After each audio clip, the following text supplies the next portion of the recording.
Greetings and namaskara, everyone. This Himalayan Academy Publications presentation is by Satguru Bodhinatha Velan Swami and is entitled Hinduism, a Multifaceted Religion. The original reason I developed this topic was that at satsangs I am regularly asked the question, isn't Hinduism simply a way of life and not a religion? The question invariably makes for spirited discussion, as there is avid interest and a lively diversity of opinion. Hindus inquiring about the merits of this infamous statement are generally not immersed in the practice of Hinduism.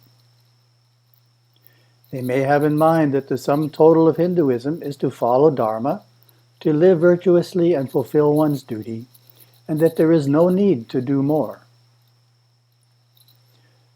This viewpoint is based on a limited understanding of Hinduism that clearly would be benefited by being broadened.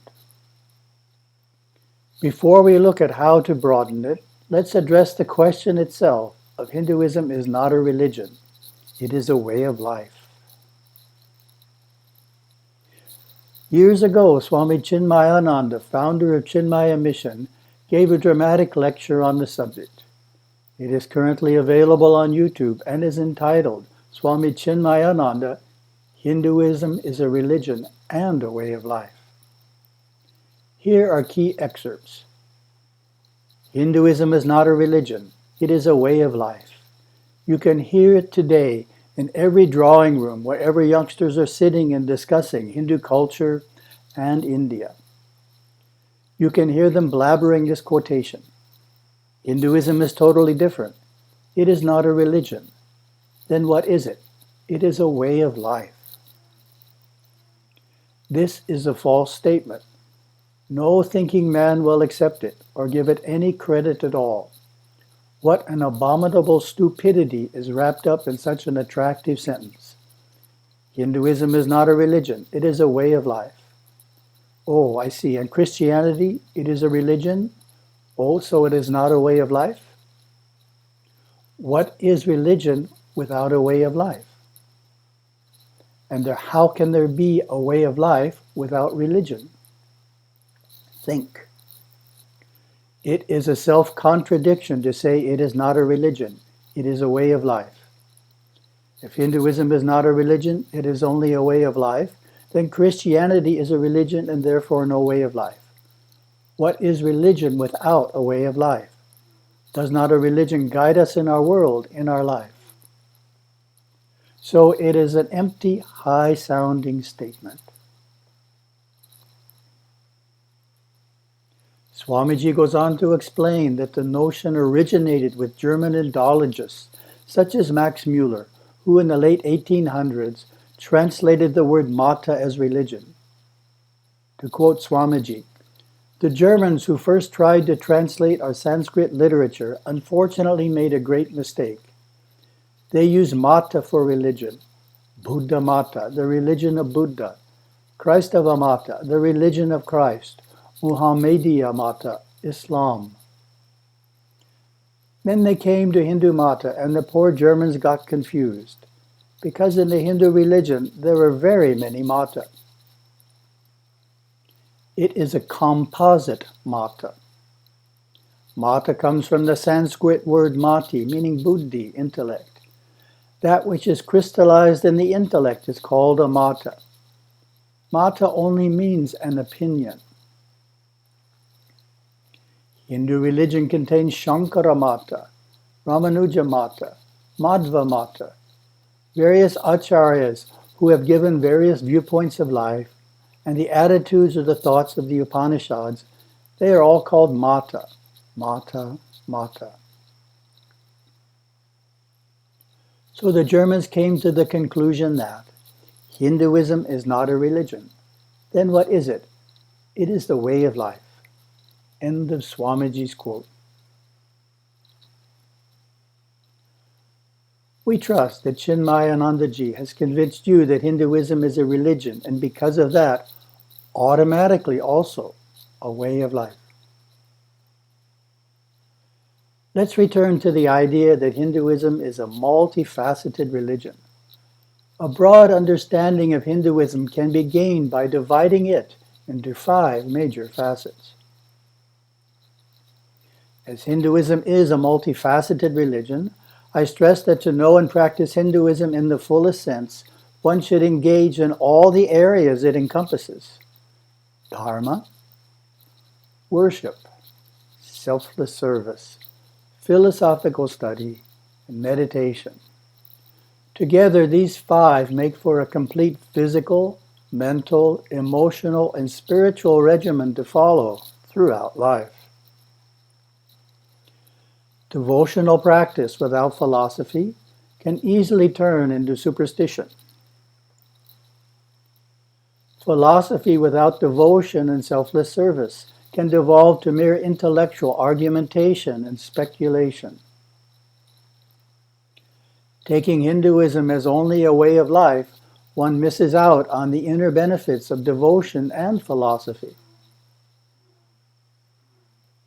And without meditation, one has no way to experience the oneness of Atman and Brahman, of Jiva and Shiva, which leads to illumination and liberation. Let's look at these 5 facets more closely.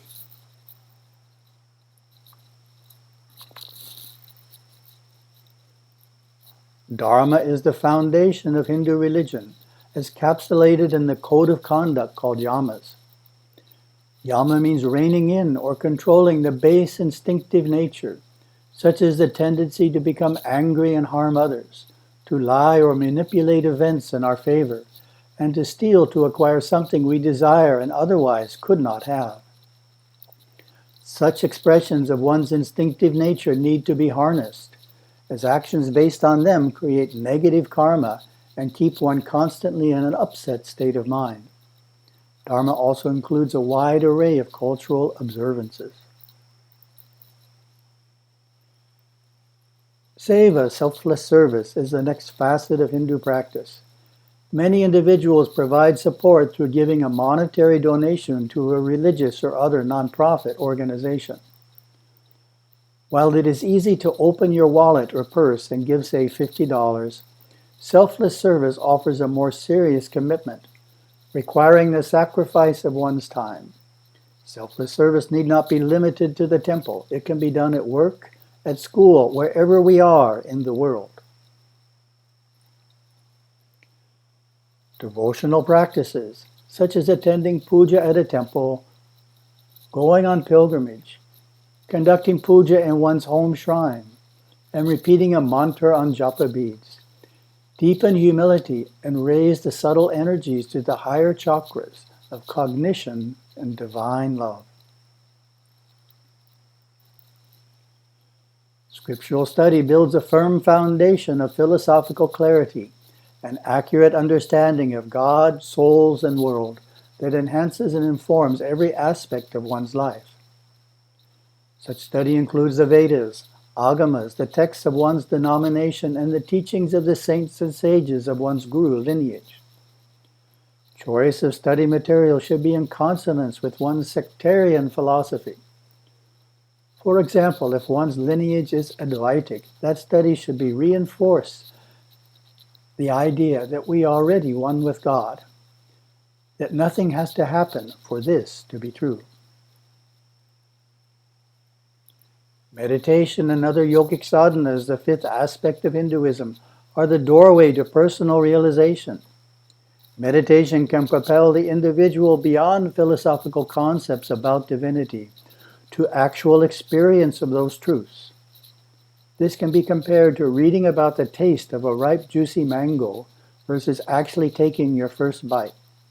Which would you prefer? There are 2 primary approaches. The first, Raja Yoga, consists of regulated breathing, sense withdrawal, concentration, and meditation. The second, Jnana Yoga, is a path of scriptural study, reflection, and constant, profound meditation. We have met many Hindu youth in the United States who think that the temple is the totality of Hinduism. And if they feel pujas are boring, as many youth do because they are in Sanskrit or are too long, then they conclude that Hinduism is boring. If Hindu youth knew that Hinduism had 5 distinct facets, they would hopefully find one or more of them, other than worship, that they had a strong interest in. To address this need is the second reason for developing this presentation on Hinduism as a multifaceted religion. Anant Anand Rampachan, in an article entitled "The Future of Hinduism in America's Changing Religious Landscape," presents key insights into how to involve our younger generation in Hinduism that tie in quite well with our presentation. The choice, as I see it, for a new generation of Hindus in the U.S. is not between the Hindu religion or another religion. It is between being Hindu or being non-religious. If there is no religious need, one has to begin by establishing one. We must be clear about the ways in which a Hindu worldview enriches individual human and community life. Professor Rambachan's last point is crucial. In presenting Hindu teachings to youth, we need to stress how it benefits both the individual and the community. With that in mind, we will look next at one example of each of the 5 religious facets and include mentioning how it benefits both the individual human and community life.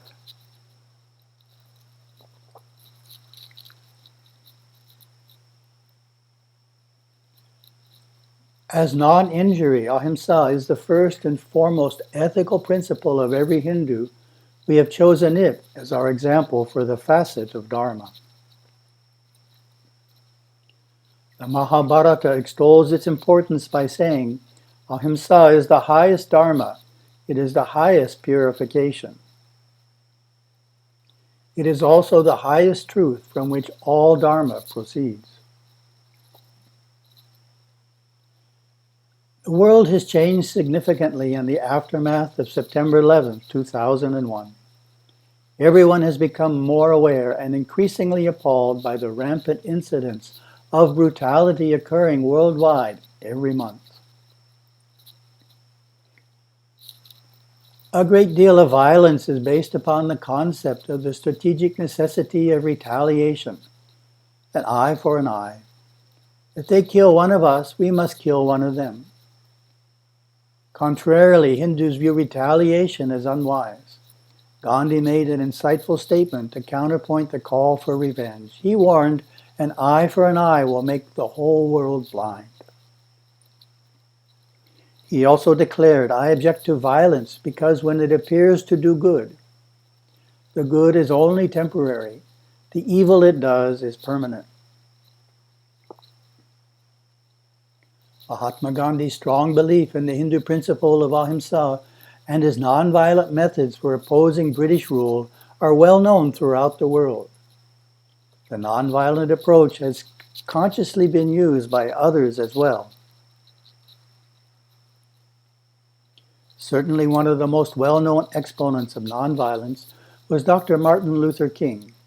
Dr. King, who after decades of careful thought on the problem of racial discrimination in the United States, selected the Hindu principle of Ahimsa as exemplified by Mahatma Gandhi's tactic of nonviolent resistance as the most effective method for overcoming the unjust laws that existed in America at the time.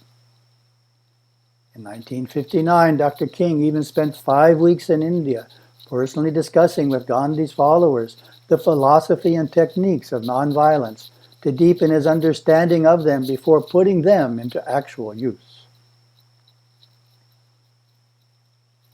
In a world awash in wars and conflict of every kind, Hinduism's gentleness and non-injury by thought, word, and deed is more than a relevance. It is a necessity for the future of humanity. Let's look next at the principle of Ahimsa at the personal level. We will start with an excellent definition of Ahimsa from the Sandilya Upanishad. Ahimsa is not causing pain to any living being at any time through the actions of one's mind, speech, or body. Note the threefold nature of Ahimsa. It applies not only to our actions, but also to our words and even our thoughts. As we mentioned, the common justification for using violence is in retaliation for injuries to you, members of your family, your religion, or nation. There are many in the world today who believe that in those instances you have a duty to personally retaliate.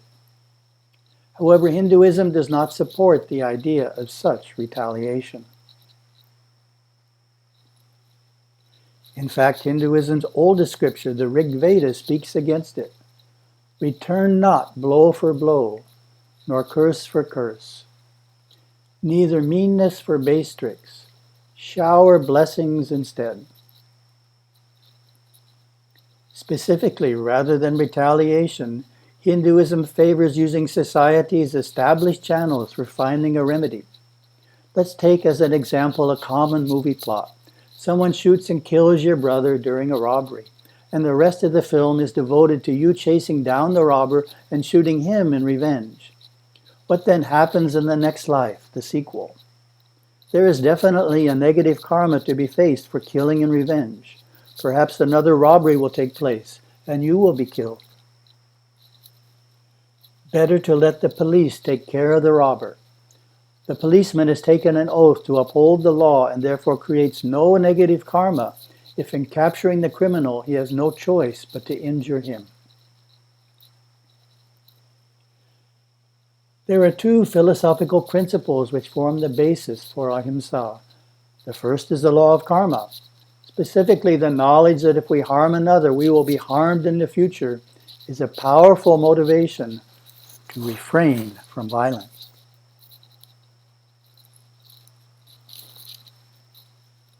A second philosophical basis for Ahimsa begins with the perception of the divine shining forth within all things, all beings, all peoples.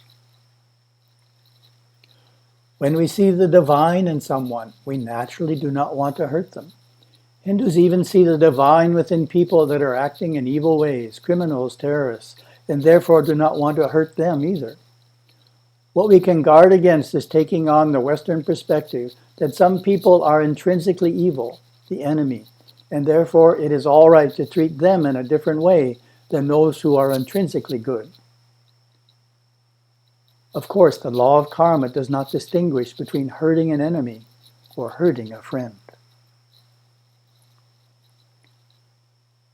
The next section is on Hinduism's facet of service, which is also called seva and karma yoga. The perspective of karma yoga is to be sure to regularly include activities in our life that are done purely as selfless service to help and serve others. The key in performing karma yoga lies in helping others in truly selfless ways, with no expectation of payment, presents, praise, or prestige. When done in this way, karma yoga is an effective means of lessening selfishness, a quality that is strengthened in our youth by modern society's strong emphasis on materialism. Normally, such karma yoga is done at a temple or ashram. When performed at the temple in the right spirit, it has the benefit of bringing us closer to the deity. But it is wise and prudent to extend such service as widely in your life as you can, such as helping others in your workplace beyond what is expected, willingly and without complaint, as well as helping others at school.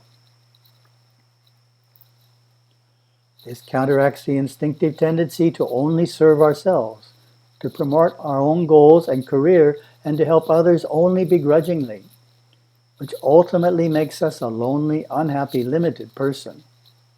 The fact is, the more selfish we are, the less happy we are. And the less selfish we are, the happier we are. Selfless service is an important practice that everyone, young and old alike, can do. Our Paramaguru Yoga Swami referred to service as sivathondu, meaning service to God, and encouraged all his devotees to perform it regularly. There are many opportunities to perform sivathondu by helping out at temples with the many chores and puja preparations. We can also take time to teach children the basics of our religion and culture. Visiting the elderly is another form of service and is greatly appreciated by those who are visited.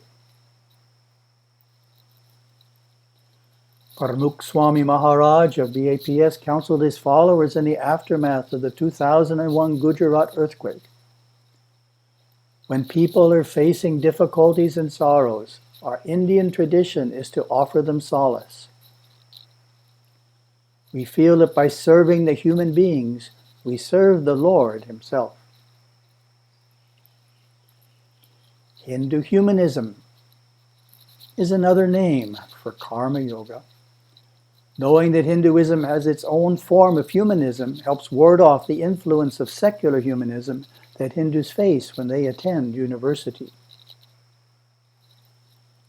The core of secular humanism is, I believe in the preservation and enhancement of the human species as my ultimate concern, and in the global human family, which must preserve the earth for future generations. Hinduism has no trouble endorsing this conviction. The difference lies in the question, what aspects of the human condition need to be enhanced and how?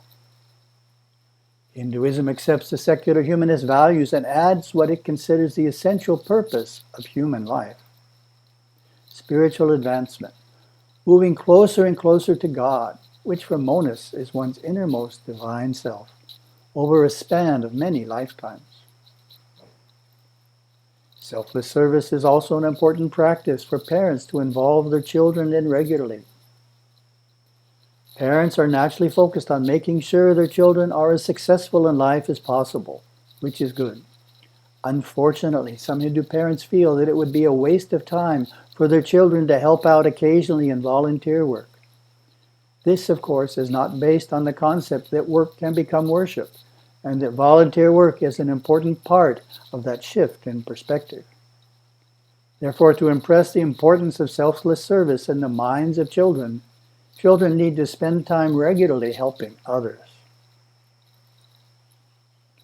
What better way than the entire family spending time together on weekends in karma yoga at a local temple? Of course, such family karma yoga efforts should always be done in a fun-loving spirit and not have a sense of being a punishment.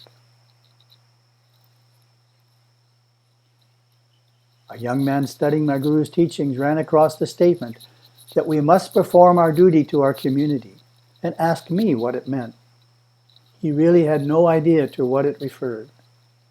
I answered by saying that the community in which we live is like a distant part of our family, and as such we have a duty to them just like any other member of our family.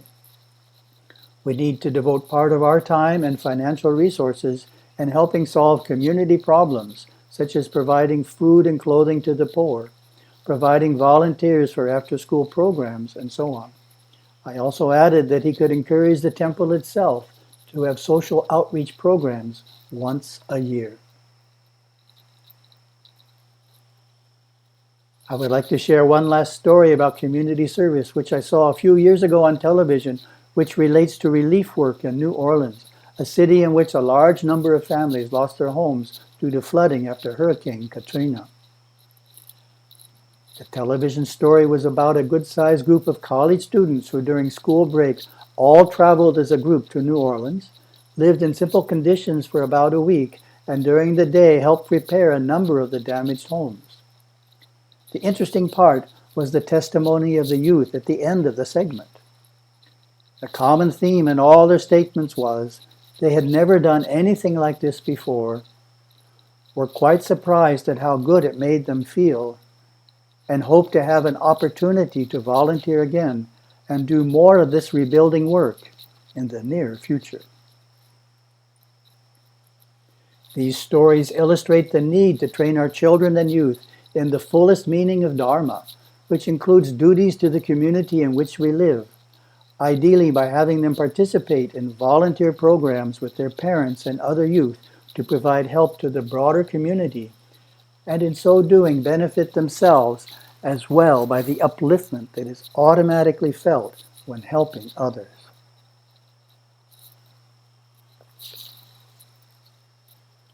Hinduism's facet of worship is generally fulfilled by attending the temple, and for many Hindus also worshiping in their home shrine. Hindu communities revolve around the local temple, which serves as the hub of culture, worship, festivals, and more. For the devout, the ideal is to attend the puja at the community temple daily, or at least once a week, and to participate in the major holy festivals celebrated within its precincts.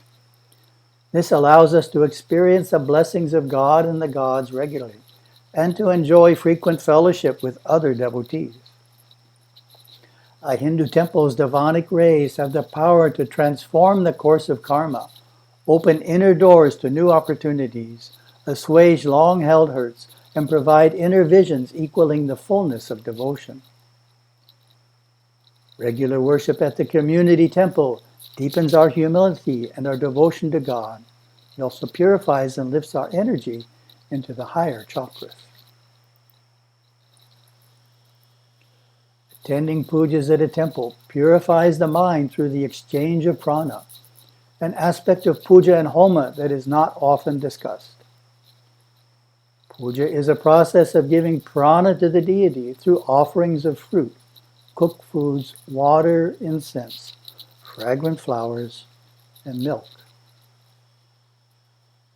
Then, during the culminating arati, the deity and his helpers or devas reflect back this prana into the aura of each devotee, purifying it of subconscious congestions. The devotee so blessed leaves feeling uplifted and relieved of mental burdens. After an elaborate homa performed in our Hawaii temple by his three priests, Jayendra Puri, Mahaswamiji of Kailas Ashram in Bengaluru, India, explained that Agni, the messenger god of fire, conveys the offerings in a purified form to the deity, who then uses the prana to bless those present. Many Hindus strive to attend the temple once a week. Children often accompany their parents up until their teens when they begin to ask, why must we go to the temple every week? You can explain to Hindu children that worshiping in the temple is one of the traditional ways Hinduism gives us for connecting with our soul nature and experiencing ananda, the natural bliss of the soul. A devotee can visit the temple in a state of discontent, receive the blessings of God and the gods, and go away uplifted and happy. How is this possible? The deity's blessings have cleared their mind and aura of congested thought forms and emotions, allowing them to reconnect with their inner self. The blessings lift them out of their instinctive nature and soften their intellectual nature, bringing them into their spiritual nature.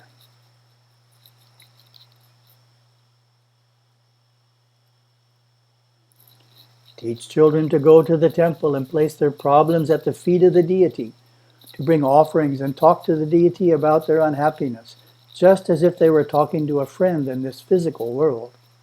There with the deity, they will go through a deep inner process and receive blessings from the deity if they open themselves in the right way.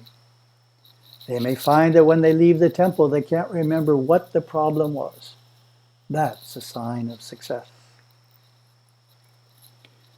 Many Hindu families also have a shrine in their home where they worship on a daily basis.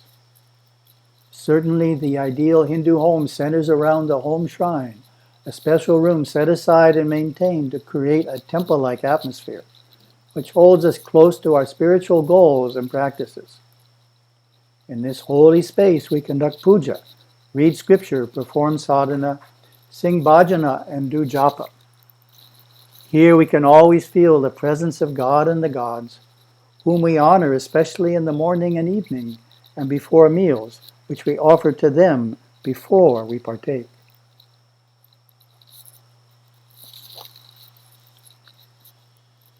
The home shrine works best when it is an entire room. That way it can be strictly reserved for worship and meditation, unsullied by worldly talk or other activities. This is the ideal.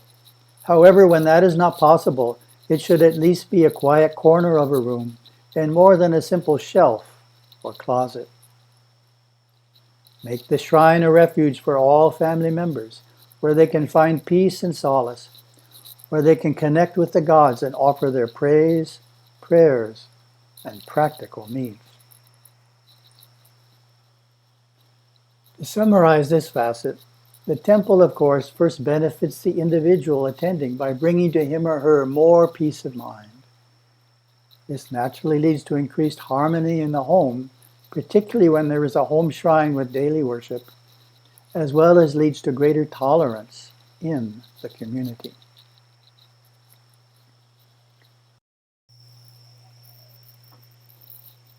For Hinduism's facet of philosophy, we are going to look at the key concept of the Purusharthas, or four goals of life. Hinduism's Purusharthas are four pursuits in which humans may legitimately engage. Also called Chaturvarga, fourfold good, they form a cornerstone of Hindu ethics. In fact, they are found in the Sankalpa the priest chants when doing an archana.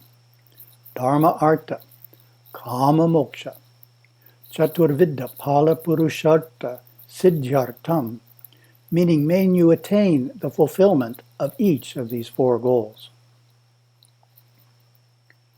The English translation of the Purusharthas: Dharma is virtue, Artha is wealth, Kama is love, and Moksha is liberation. If you ask anyone what they desire from life, except monks of course, their answer will certainly include that they want to fall in love, get married, have children, and live a happy family life. They want to learn a profession so that they can earn a good living and provide for their family a home and all the possessions that are needed. This, of course, is the essence of the idea of wealth and love, Artha and Kama. Artha is material welfare and abundance, money, property, possessions. It includes the necessities of life, food, money, clothing, and shelter, and extends to the wealth required to maintain a comfortable home, raise a family, fulfill a career, and perform religious duties. Kama is earthly love, aesthetic and cultural fulfillment, pleasures of the world, including sexual, joys of family and friends, intellectual satisfaction, happiness, security, physicality, creativity, usefulness, and inspiration.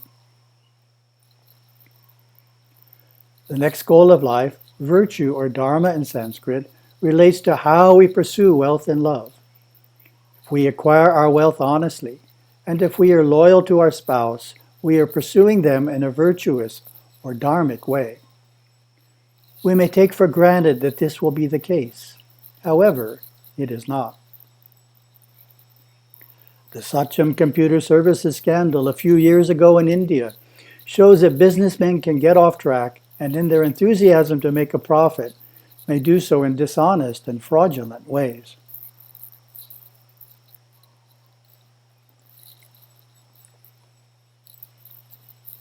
Also, unfortunately today, even in the Hindu community, some marriages end in divorce, oftentimes because one spouse is having an extramarital affair or affairs. Contemporary Hindu society is placing a great deal of emphasis on accumulating wealth. Therefore, it is important for parents and teachers of Hinduism to emphasize the need to share some of that wealth with deserving charitable institutions. Sharing, or dana, is an important part of the Purushartha of Dharma. An example that Hindu youth can easily relate to is Mark Zuckerberg, the co-founder of Facebook. A few years ago, he joined a group of billionaires, all of whom have pledged to give at least half their wealth to charity during or after their lifetime. As a start toward this, in 2012 and 2013, he gave a total of almost $1.5 billion to charity. Let's turn now to the fourth of the Purusharthas, moksha, which of course refers to liberation from rebirth on earth. Liberation comes when dharma has been well performed, all our karmas are resolved, and God has been fully realized. Thus it is clear that the three goals of dharma, artha, and kama are not ends in themselves, but they do provide the environment and experiences which help the embodied soul mature over many lives and attain an ever-deepening God consciousness. This God consciousness eventually culminates in moksha, in which the soul is liberated from the cycle of birth, death, and rebirth. To conclude this facet, clearly a life that follows the Purusharthas not only benefits the individual, but also by the individual's adherence to virtue, spiritual striving, and practice of philanthropy, benefits the community as well. We will explore Hinduism's facet of meditation by looking at the teachings found in Patanjali's Yoga Sutras. Patanjali is credited with being the first person to present the ancient tradition of yoga in a systematic way, which he did in his book, Yoga Sutras. This system of yoga is referred to as Raja Yoga and also Ashtanga Yoga, which means the yoga of 8 limbs. Notice that the tree in the painting has 8 branches to symbolize these 8 limbs. Patanjali's system is a gradational one, meaning that we take up a new practice only after having accomplished a certain mastery of the previous one. Let's look briefly at each of the 8 limbs. Yama, restraints, is the first one. Niyama, observances, is the second. Then follow asana, yogic posture, pranayama, breath control, pratyahara, sense withdrawal, dharana, concentration, dhyana, meditation, samadhi, ecstasy, or oneness. This chart points out the gradational nature by grouping the first 2 limbs as being of a moral nature, the next 3 of a physical nature, the next 2 of a mental nature, and the last being of a spiritual nature. The challenge faced in meditation is to quiet the sometimes incessant flow of thought about past, present, and future. These thoughts can be restrained by practicing pranayama, breath control, the 4th limb.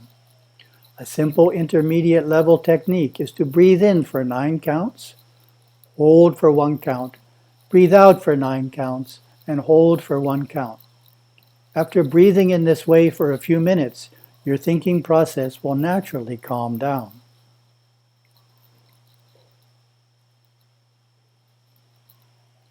When we manage to center our mind in the present and quiet the cacophony of miscellaneous thoughts, we experience a higher state of consciousness. My guru refers to this as the eternal now. Here is a comment from Gurudeva on the nature of the eternal now. The mind lives in the past, and the mind tries to live in the future. But when you quiet your mind, you lived in the present. You are living within your soul, or the higher state of your mind, which is undisturbed by the things of time. The principles and practices of Ashtanga Yoga are designed to help us ascend to ever higher levels of consciousness, moving out of negative states to positive ones, from positive states to creative ones, and from creative states to divine ones, and in the level of the divine to the highest state, which is the unity of consciousness of soul and God. Certainly, a greater number of individuals living in higher consciousness cannot help but uplift the entire community. It can also be mentioned that stressing that Hinduism is concerned about one's higher nature consciousness and not simply on the existence of an external God is an effective response to secular humanism's focus on the idea that God does not exist. Om